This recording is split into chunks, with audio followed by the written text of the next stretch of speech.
down in the record books as the first player to attempt a four-point shot. All right.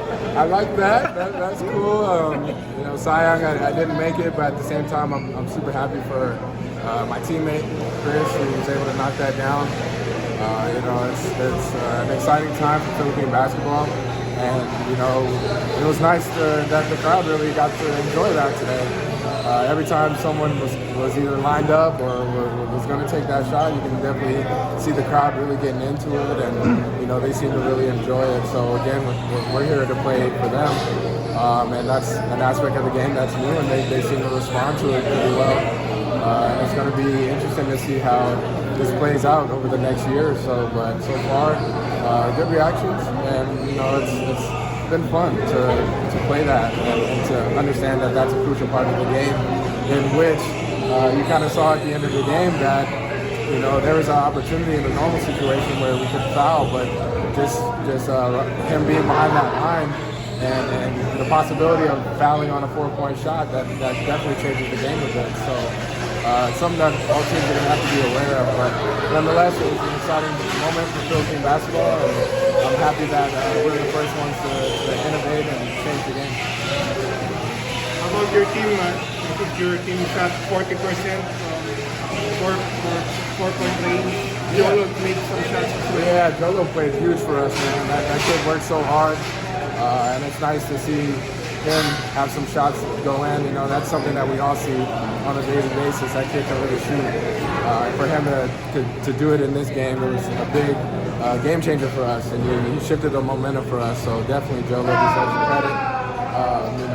How the game transpired with the 4-point shot. It's definitely going to be interesting because you can, just like the three, you can live and die by it as well. So sometimes you got to play your percentages, and today those shots went in for us, but who's to say that they're going to go in next game? But it's not something that we're intentionally looking for. If it's there, it's there. Shoot it if you're open. But again, we're here to play regular basketball, Morocco basketball, and there's so many more possessions in the game that happen that we have to worry about and take care of those. And if those 4-point shots are there, we're going to take it. Chris, you probably have the best break you had in your career after championship and also Gilas, but also the preparation for the season was kind of short. So how are you dealing with this?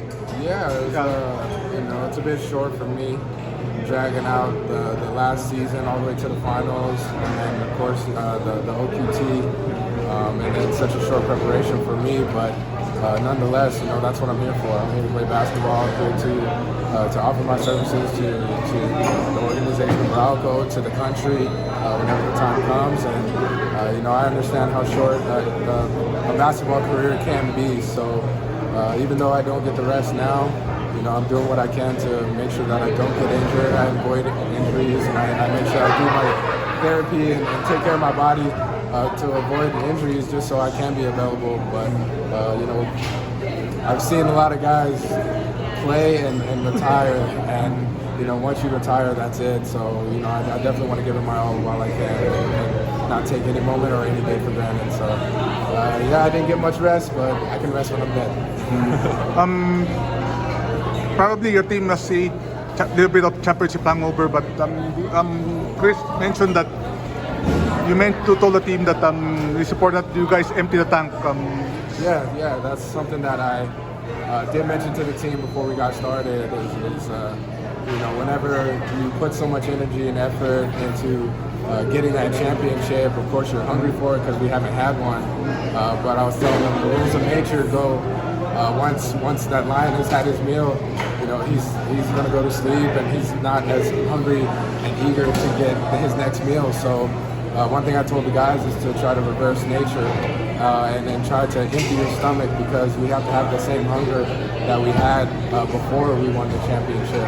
And for the guys to hear that, and of course I have to lead by example and show them through my effort every single day that I'm hungry, not just to win another championship, but to try to win multiple championships. And I just have to do my best by leading by example. And so that was my words of advice. Of course, I take some of those words from the Gilas guys, Gilas coaches, I won't mention who, but you know, these are all lessons that I've learned as I've grown as a player, and now I get to apply that to my teammates and to my organization. So blessed to be able to bring those lessons. I'm sure championships are the most important thing for you, but individually, what a season for you. Just talk about those accomplishments that you've took home along the way aside from the championship. Yeah, for me, the championship was amazing.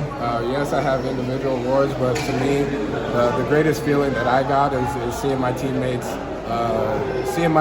be able to take care of their families and their loved ones.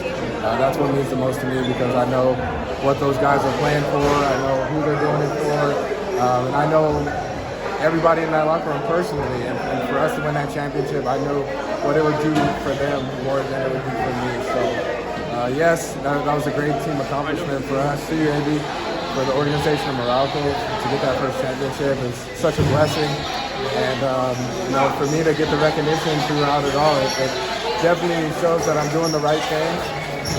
You know, even if I don't get those awards, you know, I'm still going to be that same player. I'm still going to go out there and get my effort and you know, do all the little things that maybe don't even show up in the stat sheet. But again, I just want players and people out there to know that it's not always about the awards, and you don't need the awards to make an impact to your team.